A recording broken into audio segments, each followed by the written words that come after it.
Markets जो है आजकल नीचे क्यों जा रही है, ऐसी मार्केट्स में इन्वेस्टर्स को कैसे रिएक्ट करना चाहिए और एफआई और एफपीआई अपना पैसा बाहर निकाल रहे हैं इंडियन मार्केट से। 45,000 करोड़ जनवरी में ऑलरेडी बाहर निकल चुका है। इंडियन रुपी है वो भी डेप्रिशिएट कर रहा है उसकी वजह से।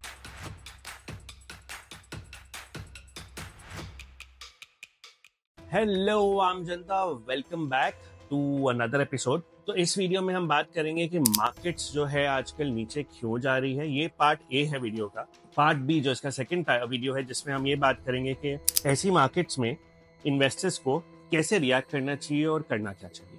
पहले अभी की बात करते हैं। तो सबसे बड़ा जो रीजन है अभी की मार्केट करेक्शन का, वो आप पढ़ रहे होंगे न्यूज में कि एफआई और एफपीआई अपना पैसा बाहर निकाल रहे हैं इंडियन मार्केट से। तो कुछ अराउंड 45,000 करोड़ जनवरी में ऑलरेडी बाहर निकल चुका है। अब ये पैसा बाहर निकला क्यों है? ये पैसा इसलिए बाहर निकला है क्योंकि यूएस में जो बॉन्ड यील्ड्स है वो 4.8 पे टच कर गई है, which is probably one of the highest bond yields we've ever had. The highest we've had is 5.15 approximately, 4.8 पे पहुंच गई है। तो 4.8 पे यूएस मार्केट्स का जो बॉन्ड यील्ड होना एक बहुत बड़ी बात है, और इसलिए सारी इमर्जिंग मार्केट्स है, ना सिर्फ इंडिया, बाकी जो इमर्जिंग मार्केट्स है, इवन चाइना से भी काफी आउटफ्लो हो रहा है और ये वापस यूएस जा रहा है। तो that is why this is a major reason. और क्योंकि डॉलर्स इंडियन मार्केट से बाहर जा रहे हैं, जो इंडियन रुपी है वो भी डेप्रिशिएट कर रहा है उसकी वजह से, और वो ऑलरेडी 86.3 पे पहुंच गया है। सो 86.3 पे रुपी डेप्रिशिएट हो गया क्योंकि डॉलर्स बाहर जा रहे हैं। अब रुपी डेप्रिशिएट हो गया तो this further adds on to the pressure of the FIIs to pull out more from India, because remember a depreciating rupee is a negative return for a foreign investor. So for example, अगर उनको Indian market से 20% का return आ रहा है, अगर रुपी उसी duration में 2% से करेक्ट हो जाता है तो उनका नेट ऑफ रिटर्न 20 - 2 मतलब 18% का हो जाता है। So hence that further adds on to the foreign outflow. और भी कुछ डोमेस्टिक रीजंस भी हैं, पर अगर देखा जाए तो जैसे अर्निंग्स काफी कम आ रही है कंपनीज की।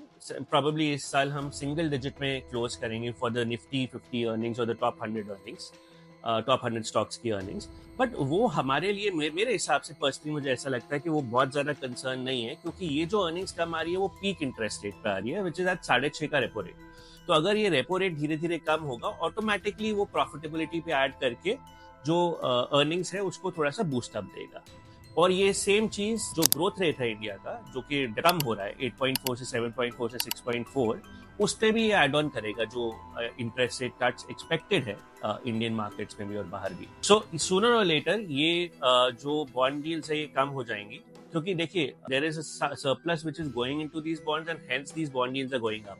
सूनर और लेटर ये लिक्विडिटी थोड़ा सा बॉन्ड्स में फंस जाएगी और फर्दर लिक्विडिटी के लिए और ऊपर जाने का स्कोप नहीं रहेगा बॉन्ड डील्स को, और ये सूनर और लेटर प्रोबेबली सेटल डाउन हो जाएगी। From Indian macro perspective, inflation control में है 5.2, 6.4% का ग्रोथ रेट अभी भी अच्छा ग्रोथ रेट है, ऐसा नहीं है कि बहुत बुरा ग्रोथ रेट है। डेप्रिशिएटिंग है, राइट फ्रॉम 8.4 to 6.4 हम आए हैं।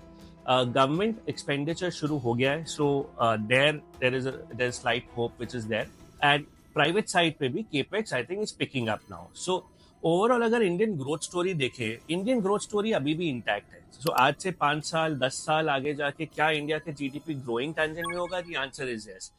तो अगर जीडीपी ग्रोइंग टेंजेंट में होगा, क्या सेंसेक्स और निफ्टी भी ग्रोइंग टेंजेंट में होंगे? The answer is yes. Of course the volatility in between will keep on continue, nobody can predict the volatilities, right? So that's what we wanted to tell you as far as the Indian markets are concern. I hope इससे आपको समझ आया होगा कि markets क्यों गिर रही है और ये रिकवरी मतलब कैसे प्लान रहेगा उसका रिकवरी का।